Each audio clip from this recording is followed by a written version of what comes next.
पाकिस्तान बमुकाबला Australia second T20I match.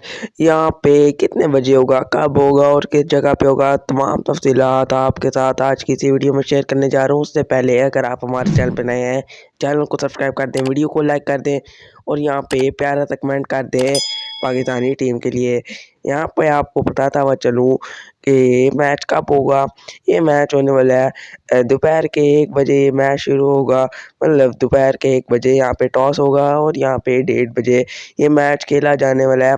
उसके बाद ये सिडनी ग्राउंड में होगा। सिडनी ग्राउंड ऑस्ट्रेलिया में सिडनी ग्राउंड में होगा और यह मतलब कितने बजे होगा, ये होगा 1:30 बजे शुरू हो जाएगा ये मैच। अगर आपको ये वीडियो अच्छी लगी हो तो चैनल को सब्सक्राइब करना मत भूलिएगा।